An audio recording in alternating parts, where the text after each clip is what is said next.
ಹೆಸರು ಬಿಬಿ ಫಾತಿಮಾ. ಇಂದು ನಾನು 10ನೇ ತರಗತಿಯ ಸಮಾಜ ವಿಜ್ಞಾನ ವಿಷಯಕ್ಕೆ ಸಂಬಂಧಿಸಿದ ಸಾಮಾಜಿಕ ಮತ್ತು ಧಾರ್ಮಿಕ ಸುಧಾರಣಾ ಚಳವಳಿ ಪಾಠಕ್ಕೆ ಸಂಬಂಧಿಸಿದ ಸೆಮಿನಾರ್ ಅನ್ನು ಮಾಡುತ್ತಿದ್ದೇನೆ. ಬ್ರಹ್ಮ ಸಮಾಜ ಭಾರತದ ಇತಿಹಾಸದಲ್ಲಿ 19ನೇ ಶತಮಾನವನ್ನು ಭಾರತೀಯರ ಪುನರುಜ್ಜೀವನ ಹಾಗೂ ಸಮಾಜ ಸುಧಾರಣೆಯ ಕಾಲವೆಂದು ಕರೆಯಲಾಗಿದೆ. ಈ ಅವಧಿಯಲ್ಲಿ ಪಾಶ್ಚಾತ್ಯ ನಾಗರಿಕತೆಯ ಸಂಪರ್ಕವು ಭಾರತೀಯರಿಗೆ ದೊರೆಯಿತು. ಈ ಅವಕಾಶದಿಂದ ಇಂಗ್ಲಿಷ್ ವಿದ್ಯಾಭ್ಯಾಸ ಸೌಲಭ್ಯ ದೊರೆಯಿತಲ್ಲದೆ ಪ್ರಜಾಪ್ರಭುತ್ವ, ರಾಷ್ಟ್ರೀಯತೆ ಮತ್ತು ಮುಂತಾದ ಪಾಶ್ಚಾತ್ಯ ಪರಿಕಲ್ಪನೆಯ ಪರಿಚಯವಾಗಲು ಆರಂಭಿಸಲಾಯಿತು. ಭಾರತೀಯರಲ್ಲಿ ವೈಚಾರಿಕತೆ ಮನೋಭಾವನೆ ಮೂಡಿತು. ಭಾರತೀಯ ಸಮಾಜ ವಿಶ್ಲೇಷಣೆ ಹಾಗೂ ಸುಧಾರಣೆಯ ಆಸಕ್ತಿ ಬೆಳೆಯಿತು. ತಮ್ಮ ಆರ್ಥಿಕ ಮತ್ತು ರಾಜಕೀಯ ಹಿತಾಸಕ್ತಿಯನ್ನು ಕಾಪಾಡಿಕೊಳ್ಳಲು ಭಾರತೀಯರು ಬ್ರಿಟಿಷ್ ಆಡಳಿತಗಾರರು ಸಹಿತ ಸುಧಾರಣಾವಾದಿ ಚಳುವಳಿಗಳನ್ನು ಬೆಂಬಲಿಸಿದರು. ಜೊತೆಗೆ ಸಮಾಜಕ್ಕೆ ಹಾನಿಕರವಾದ ಪದ್ಧತಿಗಳು ಕಾನೂನಿನ ಮೂಲಕ ನಿಷೇಧಿಸಲು ಪ್ರಯತ್ನಿಸಿದರು. ಧನ್ಯವಾದಗಳು. ಬ್ರಹ್ಮ ಸಮಾಜದ ಸಂಸ್ಥಾಪಕರಲ್ಲಿ ರಾಮರಾವ್ ಮೋಹನ್ ರಾಯ್ ಅವರು ಪ್ರಮುಖರು. ಇವರನ್ನು ಭಾರತೀಯ ನವೋದಯ ಜನಕ ಎಂದು ಕರೆಯಲಾಗಿದೆ. ಸಂಸ್ಕೃತ, ಅರಬಿಕ್, ಪರ್ಷಿಯನ್ ಮುಂತಾದ ಭಾಷೆಗಳಲ್ಲಿ ಇವರು ಪಾಂಡಿತ್ಯವನ್ನು ಪಡೆದಿದ್ದಾರೆ. ಹಿಂದೂ, ಮುಸ್ಲಿಂ, ಸೂಫಿ, ಕ್ರೈಸ್ತ ಧರ್ಮ, ಬೌದ್ಧ ಧರ್ಮ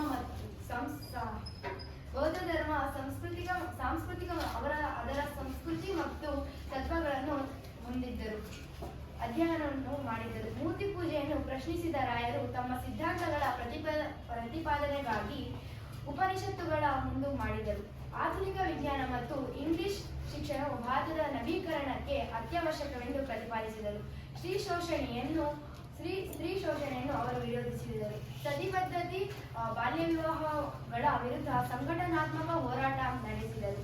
ಇದರಿಂದಾಗಿ ಇವರನ್ನು ಸಂಪ್ರದಾಯವಾದಿ ಹಿಂದೂಗಳು ಖಂಡಿಸಿದರು. ಲಾರ್ಡ್ ವಿಲಿಯಂ ಬೆಂಟಿಂಗ್ ಜಾರಿಗೆ ತಂದಿದ್ದ ಸತಿ ಸಂಗಮನ ಪದ್ಧತಿ ವಿರುದ್ಧದ ಕಾಯ್ದೆಯನ್ನು ಬೆಂಬಲಿಸಿದರು. ಇವರು ಪ್ರತಿಕೋದ್ಯವಾದ ಮೂಲಕ ಜನರಲ್ಲಿ ವೈಚಾರಿಕತೆಯನ್ನು ಬೆಳೆಸಲು ಪ್ರಯತ್ನಿಸಿದರು. ಬಂಗಾಳಿ ಭಾಷೆಯಲ್ಲಿ ಸಂವಾದ ಕೌಮುದಿ ಎನ್ನುವ ಪತ್ರಿಕೆಯನ್ನು ಆರಂಭಿಸಿದರು. ಬ್ರಹ್ಮ ಸಮಾಜವು 19ನೇ ಶತಮಾನದಲ್ಲಿ ಸಾಮಾಜಿಕ ಧಾರ್ಮಿಕ ಸುಧಾರಣೆಯ ಮುಂಚೂಣಿಯಲ್ಲಿದ್ದ ಸಂಸ್ಥೆಯಾಗಿತ್ತು. ಬ್ರಹ್ಮ ಸಮಾಜವು ಹಿಂದೂ ಧರ್ಮದಲ್ಲಿದ್ದ ಆಚಾರ ವಿಚಾರಗಳ ಸುಧಾರಣೆಗಾಗಿ ಪ್ರಯತ್ನಿಸಿತು.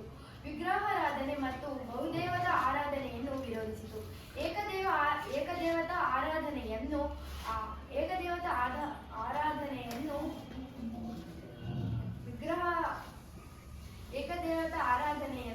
ಪ್ರೋತ್ಸಾಹಿಸಿತು. ಅದು ಯಜ್ಞಯಾಗಾದಿಗಳನ್ನು ಖಂಡಿಸಿತು. ಇಂಗ್ಲಿಷ್ ಶಿಕ್ಷಣದ ಮೂಲಕ ಭಾರತೀಯರು ಪಾಶ್ಚಾತ್ಯ ರಾಜಕೀಯ ಚಿಂತನೆಯನ್ನು ತಿಳಿಯಲು ಸಾಧ್ಯವಾಗಿ ಅದು ಭಾರತೀಯರಲ್ಲಿ ರಾಷ್ಟ್ರ ಪ್ರಜ್ಞೆಯನ್ನು ಜಾಗೃತಗೊಳಿಸಲು ಸಹಾಯ ಮಾಡಿತು. ಇಷ್ಟನ್ನು ಮಾತನಾಡಲು ಅವಕಾಶ ಕೊಟ್ಟ ನಿಮ್ಮೆಲ್ಲರಿಗೂ ಧನ್ಯವಾದಗಳು. ನನ್ನ ಸ್ನೇಹಿತೆಯಾದ ಬಿಬಿ ಫಾತಿಮಾ ಅವರು ಬ್ರಹ್ಮ ಸಮಾಜವನ್ನು ತಿಳಿಸಿದ್ದಾರೆ. ಈಗ ಮುಂದುವರೆದ ಯುವ ಬಂಗಾಳಿ ಚಳುವಳಿಯ ಮುಂದುವರೆದ ಭಾಗ ನಾನು ತಿಳಿಸಿದ್ದೇನೆ. ಉತ್ತರ ಭಾರತದಲ್ಲಿ ಆಧುನಿಕತೆಯ ಗಾಳಿ ಬೀಸತೊಡಗಿದ್ದು 19ನೇ ಶತಮಾನದಲ್ಲಿ ಕಲ್ಕತ್ತಾ ನಗರವು ಹೊಸ ಆಲೋಚನೆಗಳ ಕೇಂದ್ರ ಬಿಂದುವಾಗಿತ್ತು. 1820 ಮತ್ತು 1830ರ ದಶಕದಲ್ಲಿ ಹೊಸ ಚಳುವಳಿಗಳು ಹುಟ್ಟಿಕೊಳ್ಳತೊಡಗಿದವು. ಈಗಾಗಲೇ ಬ್ರಹ್ಮ ಸಮಾಜವನ್ನು ತಿಳಿದುಕೊಂಡಿದೆ. ಇದೇ ಕಾಲಘಟ್ಟದಲ್ಲಿ ಮತ್ತೊಂದು ಚಳುವಳಿ ಎಂದರೆ ಯುವ ಬಂಗಾಳಿ ಚಳುವಳಿ. ಇದನ್ನು ಪ್ರಾರಂಭಿಸಿದವರು ಹೆನ್ರಿ ವಿವಿಯನ್ ಡಿ ರೇಜಿಯೋ. ಇವರು 1809ರಿಂದ 1831ರವರೆಗೆ. ಇವರ ತಂದೆ ಪೋರ್ಚುಗೀಸ್, ತಾಯಿ ಭಾರತೀಯರು. ಹಾಗಾಗಿ ಇವರನ್ನು ಆಂಗ್ಲೋ ಇಂಡಿಯನ್ ಎಂದು ಕರೆಯುತ್ತಿದ್ದರು. ಇವರು ಕಲ್ಕತ್ತಾದ ಹಿಂದೂ ಕಾಲೇಜಲ್ಲಿ ಪ್ರಾಧ್ಯಾಪಕರಾಗಿ ಸೇವೆಯನ್ನು ಸಲ್ಲಿಸಿದ ಇವರ ಬೋಧನೆಯ ಮಾಂತ್ರಿಕ ಶಕ್ತಿಗೆ ಒಳಗಾದ ಅನೇಕ ವಿದ್ಯಾರ್ಥಿಗಳು ಇವರ ನಿಷ್ಠಾವಂತ ಅನುಯಾಯಿಗಳಾದರು. ಯುರೋಪಿನ ಪುನರುಜ್ಜೀವನದ ಚಳುವಳಿಯ ಆಶಯಗಳಿಂದ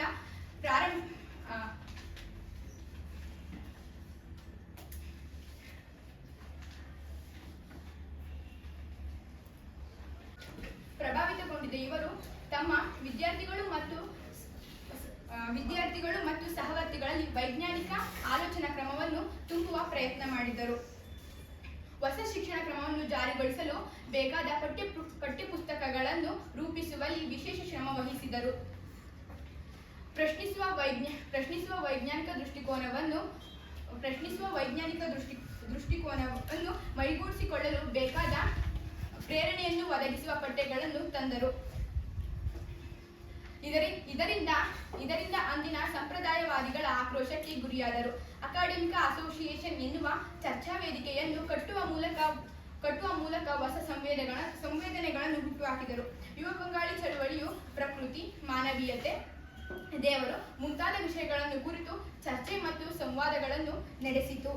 ಮೂಢನಂಬಿಕೆಗಳಿಂದ ತುಂಬಿದ ಸಾಮಾಜಿಕ ಮೌಢ್ಯಗಳೆಲ್ಲವೂ ಮುಳುಗಿದ್ದ ಸಮಾಜಕ್ಕೆ ಪರಿಹಾರವಿರುವುದು, ಎಲ್ಲರೂ ವೈಜ್ಞಾನಿಕವಾಗಿ ನೋಡುವ ದೃಷ್ಟಿಕೋನವನ್ನು ಬೆಳೆಸಿಕೊಂಡರೆ ಮಾತ್ರ ಎಂದು ಡಿರೇಜಿಯರವರು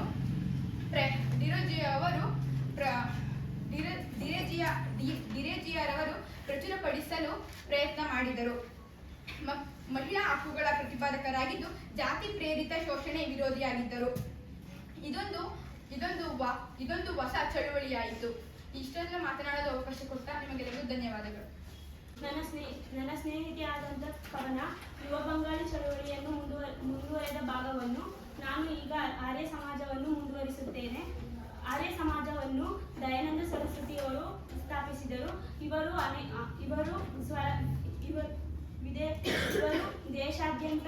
ದೇಶಾದ್ಯಂತ ಉಪನ್ಯಾಸ ನೀಡುತ್ತಾ ವೇದಗಳು ಸತ್ಯ ಮತ್ತು ಜ್ಞಾನದ ಮೂಲವೆಂದರು. ಇವರು ಈ ಹಿನ್ನೆಲೆಯಲ್ಲಿ ವೇದಗಳಿಗೆ ಹಿಂದಿರುಗಿ ಎನ್ನುವ ಘೋಷಣೆ ಮಾಡಿದರು.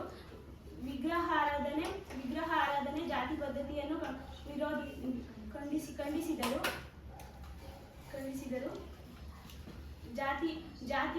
ಜಾತಿಯು ಯೋಗ್ಯತೆಯಿಂದ ಹೊರತು ಹುಟ್ಟಿನಿಂದಲ್ಲ ಎಂದು ಪ್ರತಿಪಾದಿಸಿದರು. ಅನೇಕ ಅರ್ಥಹೀನ ಆಚರಣೆಗಳನ್ನು ವಿರೋಧಿಸಿದರು. ಸ್ವದೇಶಿ ವಸ್ತುಗಳ ಬಳಕೆಗೆ ಕರೆ ನೀಡಿದರು.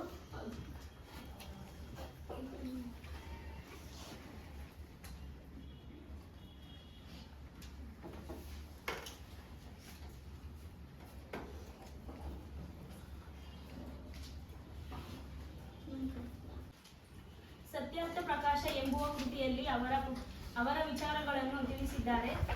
ಶುದ್ಧಿ ಚಳುವಳಿಯು ಆರ್ಯ ಸಮಾಜದ ಪ್ರಮುಖ ಚಟುವಟಿಕೆಯಾಗಿತ್ತು. ಆರ್ಯ ಸಮಾಜವು ಅನೇಕ ಸ್ಥಳಗಳಲ್ಲಿ ಶಾಲಾ ಕಾಲೇಜುಗಳನ್ನು ಪ್ರಾರಂಭಿಸಿತು. ದಯಾನಂದ ಸರಸ್ವತಿಯವರು ಸ್ವರಾಜ್ಯ ಮತ್ತು ಸ್ವಧರ್ಮ ಬೋಧನೆಗಳನ್ನು ಭಾರತೀಯರು ಸ್ವಾತಂತ್ರ್ಯ ಹೋರಾಟದಲ್ಲಿ ತೊಡಗಿಸಿಕೊಳ್ಳಲು ಪ್ರೇರಣೆ ನೀಡಿದರು. ಮಹಾನ್ ದೇಶಭಕ್ತರಾದ ದಯಾನಂದ ಸರಸ್ವತಿಯವರು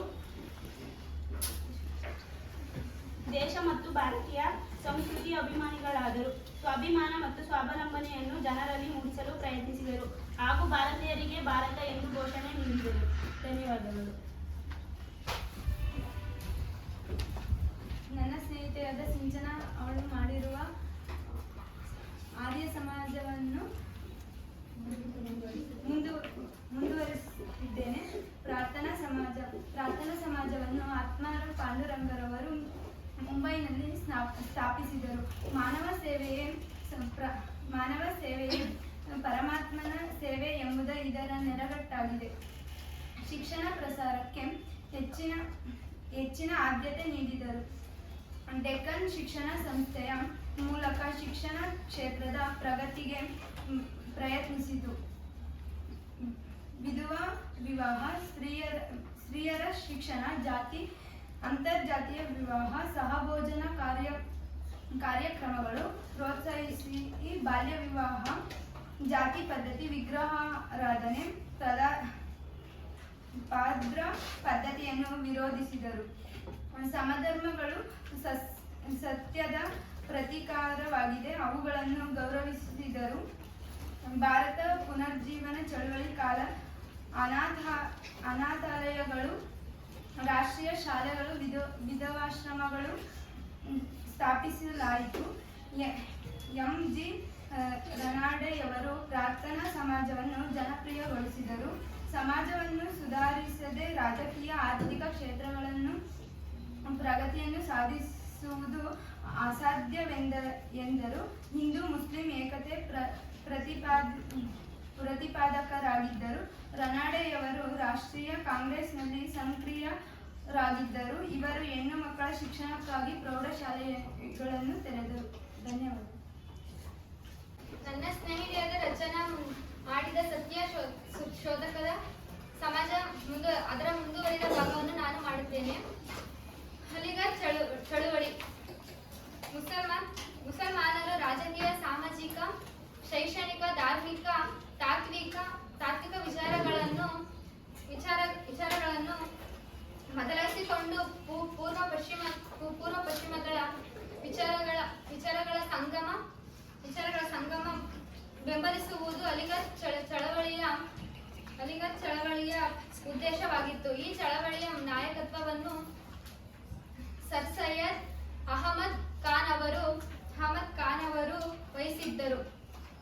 ಮುಸ್ಲಿಂ ಚಳವಳಿಯ ಉದ್ದೇಶವಾಗಿತ್ತು. ಆಂಗ್ಲ ಓರಿಯನ್ ಕಾಲೇಜನ್ನು ಪ್ರಾರಂಭಿಸಿದರು. ಇದು ಮುಂದೆ ಅಲಿಗಢ್ ಮುಸ್ಲಿಂ ವಿಶ್ವವಿದ್ಯಾಲಯ ಕಾಲೇಜು ಎಂದು ಹೆಸರು ಪಡೆಯಿತು. ಪಾಶ್ಚಾತ್ಯ ಶಿಕ್ಷಣದಿಂದ ಆಧುನಿಕ ಧಾರ್ಮಿಕ ಶಿಕ್ಷಣವನ್ನು ಸಹ ನೀಡುವುದು ಇದರ ಉದ್ದೇಶವಾಯಿತು. ಪಾಶ್ಚಾತ್ಯ ಶಿಕ್ಷಣದಿಂದ ನಾಗರಿಕೃತ ಸಮಾಜ ನಿರ್ಮಾಣವು ಸಾಧ್ಯ ಎಂದು ಅವರು ನಂಬಿದ್ದರು. ಸರ್ ಸೈಯದ್ ಅವರು ರಾಷ್ಟ್ರೀಯ ಕಾಂಗ್ರೆಸ್ನಿಂದ ದೂರವೇ ಉಳಿದು ಮುಸ್ಲಿಂ ಸಮುದಾಯವನ್ನು ಒಗ್ಗೂಡಿಸಿದರು ಹಾಗೂ ಸ್ತ್ರೀಯರ ಶಿಕ್ಷಣಕ್ಕೆ ಬೆಂಬಲಿಸಿ ಬಹುಪತ್ನಿತ್ವ ಹಾಗೂ ಮುಸ್ಲಿಂ ಸಮುದಾಯ ವಿಧವಾ ವಿವಾಹ ವಿರುದ್ಧ ವಿಚಾರಗಳನ್ನು ಖಂಡಿಸಿದರು. ಇಷ್ಟನ್ನು ಮಾತನಾಡಲು ಅವಕಾಶಗಳು ನಿಮ್ಮೆಲ್ಲರಿಗೂ ಧನ್ಯವಾದಗಳು. ನನ್ನ ಸ್ನೇಹಿತೆಯಾದ ಪೂರ್ಣಿಮಾ ಅಲಿಗಢ್ ಚಳವಳಿಯ ಬಗ್ಗೆ ತಿಳಿಸಿಕೊಟ್ಟಿದ್ದಾರೆ. ಅದರ ಮುಂದುವರೆದ ಭಾಗವಾದಂತಹ ರಾಮಕೃಷ್ಣ ಮಿಷನ್ ಬಗ್ಗೆ ನಾನು ತಿಳಿಸಿಕೊಡುತ್ತೇನೆ. ರಾಮಕೃಷ್ಣ ಪರಮಹಂಸರು ಬಂಗಾಳದ ದಕ್ಷಿಣೇಶ್ವರದ ಕಾಳಿ ದೇವಾಲಯದಲ್ಲಿ ಅರ್ಚಕರಾಗಿದ್ದರು. ಇವರ ಚಿಂತನೆಗಳು ಭಾರತೀಯ ಸಂಸ್ಕೃತಿಯ ಆಧಾರವಾಗಿತ್ತು. ಇವರ ಪ್ರಕಾರ ಎಲ್ಲಾ ಪಂಥಗಳು ಸಮಾನ. ಯಾವ ದೇವರು ಯಾವ ಪಂಥವು ಮುಖ್ಯ ಅನ್ನುವುದಕ್ಕಿಂತ ಆಧ್ಯಾತ್ಮದ ಸಾಕ್ಷಾತ್ಕಾರವು ಮುಖ್ಯ ಎಂಬುದನ್ನು ಅರಿತಿದ್ದರು. ಇವರು ವಿಗ್ರಹಾರಾಧನೆಯಲ್ಲಿ ನಂಬಿಕೆಯನ್ನು ಹೊಂದಿದ್ದರು ಮತ್ತು ನಿಸ್ವಾರ್ಥ ದೈವ ಭಕ್ತಿಯನ್ನು ಹೊಂದಿದ್ದರು. ಸ್ವಾಮಿ ವಿವೇಕಾನಂದರು ರಾಮಕೃಷ್ಣ ಪರಮಹಂಸರ ಆತ್ಮೀಯ ಶಿಷ್ಯರಾಗಿದ್ದರು.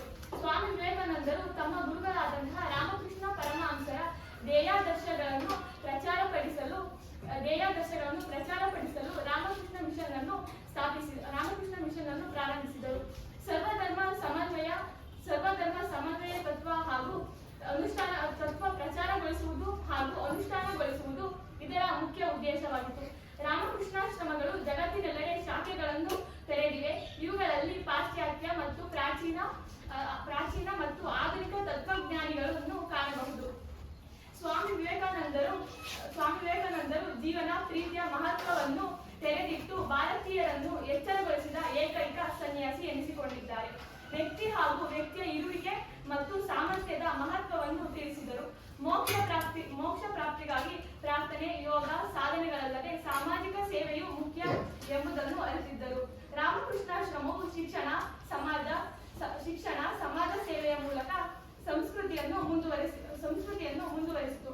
ಇವರ ಸ್ವಾಮಿ ವಿವೇಕಾನಂದರ ಚಿಂತನೆಗಳಿಂದ ಗಾಂಧೀಜಿಯವರು ಹಾಗೂ ಅನೇಕ ರಾಷ್ಟ್ರ ನಾಯಕರು ಪ್ರೇರಣೆಗೊಂಡರು. ಜಾತಿ ವ್ಯವಸ್ಥೆ ಮತ್ತು ಅದರ ಮುಖಗಳಾದ ಬಡತನ, ಅನಾರೋಗ್ಯ, ಅಜ್ಞಾನ ಮುಂತಾದ ಒಡಕುಗಳಿಂದ ನಿವಾರಿಸಲು ಭಾರತೀಯ ಸಮಾಜಕ್ಕೆ ಹೊಸ ಶೋಷಣೆ ಮುಕ್ತ ರೂಪ ನೀಡಲು ತಮ್ಮ ಜೀವಿತಾವಧಿಯಲ್ಲಿ ಅವಿರತ ಪ್ರಯತ್ನ ಮಾಡಿದರು. ಸಮಾಜ ಸುಧಾರಣೆಗೆ ಸಂಬಂಧಿಸಿದಂತೆ ಸ್ವಾಮಿ ವಿವೇಕಾನಂದರ ಆಶಯವೇನೆಂದರೆ ಜನರನ್ನು ವಿದ್ಯಾವಂತರನ್ನಾಗಿ ಮಾಡುವುದು ಮತ್ತು ಅದರ ಮೂಲಕ ಸುಧಾರಣೆ ಬಯಸುತ್ತಾರೆ. ಪಾಶ್ಚಾತ್ಯ ಅಂಧಾನುಕರಣೆ ಬಿಡಬೇಕು. 1893ರಲ್ಲಿ ಚಿಕಾಗೋದಲ್ಲಿ ನಡೆದ ವಿಶ್ವ ಧರ್ಮ ಸಮ್ಮೇಳನದಲ್ಲಿ ಸರ್ವಧರ್ಮ ಸಹಿಷ್ಣುತೆ, ಸಕಲ ಧರ್ಮಗಳು ಸತ್ಯ ಎಂದು ಪ್ರತಿಪಾದಿಸಿದರು. ಭಾರತದ ಹಿರಿಮೆಯನ್ನು ಜಗತ್ತಿಗೆ ಸಾರಿದರು. ಹಿಂದೂ ಧರ್ಮ ಹೇಗೆ ಭ್ರಾತೃತ್ವವನ್ನು ಸಾರಿದೆ ಎಂಬುದನ್ನು ತಿಳಿಸಿದರು. ಭಾರತದ ಸಂಸ್ಕೃತಿಯನ್ನು ವಿಶ್ವಕ್ಕೆ ಪರಿಚಯಿಸಿದರು. ಏಳಿ ಎದ್ದೇಳಿ ಗುರುಮುಟ್ಟುವ ತನಕ ನಿಲ್ಲದಿರಿ ಎಂಬ ಘೋಷಣೆಯನ್ನು ನೀಡಿ ಯುವಕರಿಗೆ ಪ್ರೇರೇಪಿಸಿದರು. ಇಷ್ಟು ಮಾತನಾಡಲು ಅವಕಾಶ ಕೊಟ್ಟಂತಹ ಎಲ್ಲರಿಗೂ ಧನ್ಯವಾದಗಳು. ನನ್ನ ಗೆಳತಿಯಾದ ನಯನ ಪ್ರಾರ್ಥನಾ ಸಮಾಜದ ಬಗ್ಗೆ ತಿಳಿಸಿದರು. ಮುಂದುವರೆದ ಭಾಗವಾದ ಸತ್ಯಶೋಧಕ ಸಮಾಜದ ಬಗ್ಗೆ ನಾನು ತಿಳಿಸುತ್ತೇನೆ. ಸತ್ಯಶೋಧಕ ಸಮಾಜ ಸಮಾಜದ ಸ್ಥಾಪಕರು ಜ್ಯೋತಿಬಾ ಫುಲೆಯವರು. ಇವರು ಸ್ವಾತಂತ್ರ್ಯ ಪ್ರತಿಯೊಬ್ಬ ಮಾನವನ ಪ್ರಥಮ ಅವಶ್ಯಕ.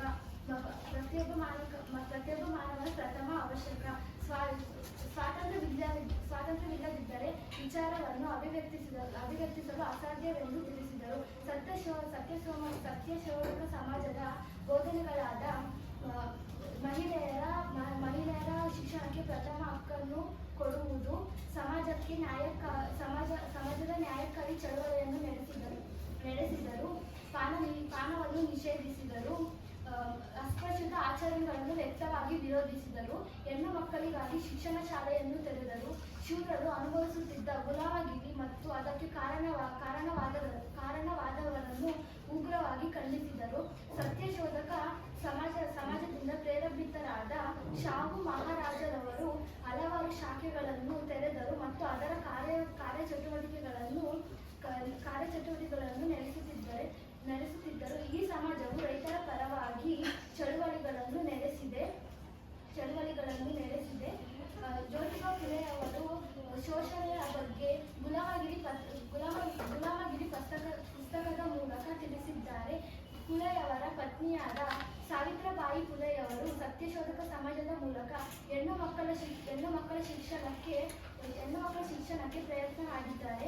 ಇವರ ಪ್ರಯತ್ನದಿಂದ ಹೆಣ್ಣು ಮಕ್ಕಳ ಶಿಕ್ಷಣಕ್ಕೆ ವಸತಿ ನಿಲಯಗಳನ್ನು ಪ್ರಾರಂಭಿಸಿದರು ಮತ್ತು ಸಮಾನ ಆಶಯದ ಹೊಸ ಸಮಾಜದ ನಿರ್ಮಾಣಕ್ಕಾಗಿ ಆಧುನಿಕ ಕಾಲಘಟ್ಟ ಪ್ರಯತ್ನ ಮಾಡಿದ ದಂಪತಿಗಳಲ್ಲಿ ಪ್ರಮುಖರಾದವರು. ಇವರಿಂದ ಪ್ರೇರಣೆ ಪಡೆದವರಲ್ಲಿ ಬಾಬಾ ಸಾಹೇಬ್ ಅಂಬೇಡ್ಕರ್ ಅವರು ಪ್ರಮುಖರು. ಇಷ್ಟನ್ನು ಮಾತನಾಡಲು ಅವಕಾಶ ಕೊಟ್ಟ ನಿಮ್ಮೆಲ್ಲರಿಗೂ ಧನ್ಯವಾದ.